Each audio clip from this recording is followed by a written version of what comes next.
अभी सब्सक्राइब कीजिए green signal classes, जहां सिलेक्शन को मिलता है ग्रीन सिग्नल। हेलो स्टूडेंट्स, आज मैं लेकर आया हूँ मेंसुरेशन का पार्ट 5। इससे पहले हमने पार्ट 4 तक कंप्लीट कर लिया था और आज है ये लास्ट पार्ट 5। और आज ही मैं जो है आपका इसमें डिस्क्रिप्शन में practice sheets plus previous year mensuration के जो भी क्वेश्चंस रेलवे में पूछे गए थे मैंने सब अपलोड कर दिया है। आप लोग उसकी प्रैक्टिस कर लीजिएगा। तो ठीक है, स्टार्ट करते हैं। Volume of a combination of solids. देखिए, इससे पहले हमने क्या सीखा था? इससे पहले हमने सीखा था जब दो 3D शेप्स कंबाइन करते हैं तो उसमें एक एरिया लॉस्ट हो जाता था। फॉर एग्जांपल आप ले लीजिए, जैसे कि एक सिलेंडर और एक उसके ऊपर हेमिस्फीयर रख दिया गया। तो अब आप इसमें ये नोटिस कीजिए कि जो सिलेंडर का टॉप और जो हेमिस्फीयर का बेस, जब ये आपस में कंबाइन कर जाते हैं तो दोनों लॉस्ट हो जाते हैं, दोनों खो जाते हैं, ये दिखते नहीं है। ओके, तो हमें इसका एरिया नहीं निकालना पड़ता है, सीधी सीधी बात। ठीक, लेकिन वॉल्यूम में ऐसा नहीं होता। हम वॉल्यूम पढ़ रहे हैं तो वॉल्यूम में हमें दोनों का वॉल्यूम प्लस करना पड़ेगा। अगर हम कॉम्बिनेशन निकालना है और कॉम्बिनेशन में हमसे क्वेश्चन में पूछा गया है कि दो शेप्स कंबाइन करें, कंबाइन मतलब हुए, इन आपको इनका वॉल्यूम निकालना है, तो आपको टोटल वॉल्यूम निकालने के लिए दोनों का वॉल्यूम प्लस करना पड़ेगा। ठीक है, उसमें से कुछ भी माइनस नहीं होना है। ठीक, चलिए, समझ में आ गया होगा। So from the study of the previous section, we found that in the calculations of surface area, the surface area of both the component are not added because some part of the surface area is lost in their combining. But in the case of calculation of volume, this does not happen. ठीक, वही जो मैंने आपको समझाया। चलिए, the volume of a solid spawned by combining any two basic solids is equal to the sum of the volumes of the two components used in combination. चलिए example से समझते हैं। जैसे एग्जाम्पल 1 दिया है, a cylindrical room has a hemispherical roof over it. It contains 5,236 cubic meters of air.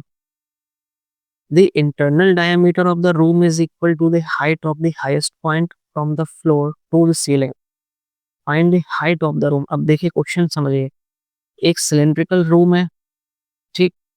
अब उस cylindrical room के ऊपर एक हेमिस्फेरिकल रूफ है, ठीक। और इस पूरे शेप का, जो पूरा शेप बना है ना, हेमिस्फेयर प्लस सिलेंडर, इसका टोटल वॉल्यूम कितना गिवन है? इसका वॉल्यूम हमें गिवन है 5,236 क्यूबिक मीटर्स। ठीक, अब इसका इंटरनल डायमीटर हमें दिया है किसका? The internal diameter of the room is equal to the height of the highest point from the floor to the ceiling. मतलब डायमीटर इसके इक्वल है, हाइट इक्वल है, सीधी सीधी बात है। Let the diameter of the room be H. जब diameter H, तो सीधी सीधी बात, रेडियस क्या हो गया? H upon 2। और पूरी हाइट कितनी है? एच। तो अब कितनी हो जाएगी हाइट ऑफ हेमिस्फेरिकल पार्ट? कितनी हो जाएगी? H by 2। भाई जितना उसका रेडियस उतनी उसकी हाइट। तो ये तो आप सभी ने पढ़ा हुआ क्लास 9th 8th में। हेमिस्फेरिकल के केस में क्या होता है? जितना उसकी रेडियस, जितनी उसकी रेडियस उतनी उसकी हाइट। अगर हेमिस्फेयर की हाइट एच बाय 2 है तो सिलेंडर की हाइट कैसे निकालेंगे? तो वो ऐसे निकलेगी, height of cylinder is equals to होगी टोटल हाइट एच, माइनस करेंगे हेमिस्फेयर की हाइट एच बाय 2, तो ये आएगी आपकी H by 2। Now the volume of the room is equals to होगा volume of the cylindrical part plus the volume of the hemispherical part.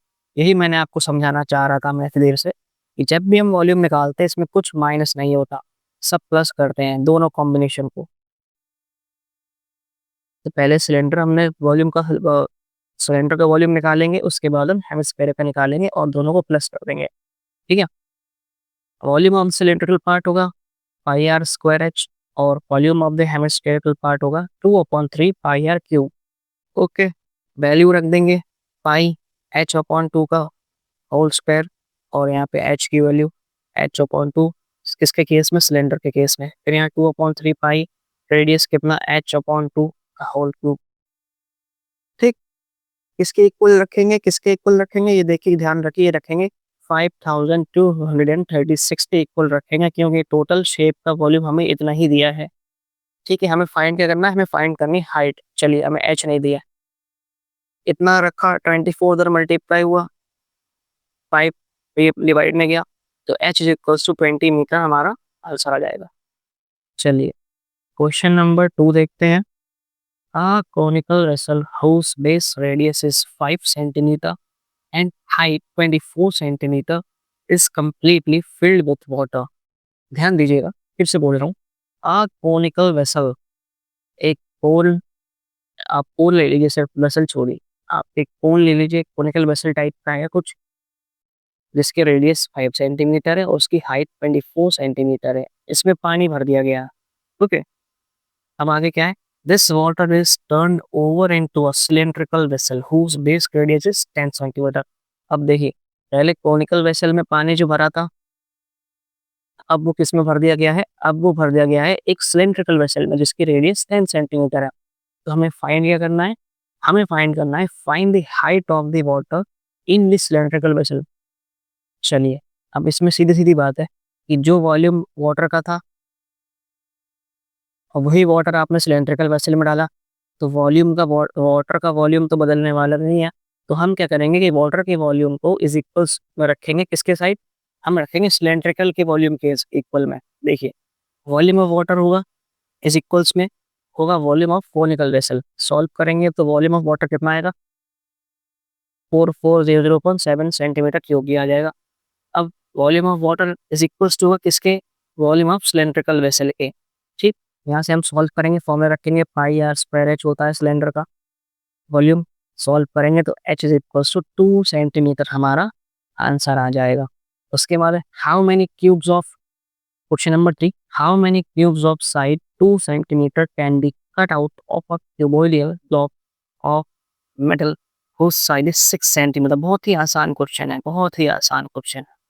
Number of cubes can be cut out from cuboidal होगा is equals to volume of cuboid upon में volume of cube. तो volume of cuboid क्या हो जाएगा, 6 into 6, ठीक है। Volume of cube क्या होगा, 2 तो डिवाइड करेंगे तो 27 आंसर आ जाएगा हमारा। ओके, अब देखिए, जितने मैंने आपको ये क्वेश्चंस करवाए, जितने मैंने आपको कंसेप्ट समझाया, फॉर्मूलेस मैंने कहा तो लर्न कर लीजिए, इससे अलग कुछ भी नहीं आता। और एक सच बात बताऊं तो रेलवे में मैं, जहाँ तक मेरा एक्सपीरियंस है, कि इतना डीप में नहीं पूछता है। बस फॉर्मूलेज और आपकी स्पीड एक्यूरेसी अच्छी होनी चाहिए, तो आपका सिलेक्शन पक्का है। ठीक है, मैंने डिस्क्रिप्शन में आपकी प्रैक्टिस शीट डाल दी है, प्रैक्टिस करते रहिए। मिलते हैं नेक्स्ट वीडियो में। Okay, thank you.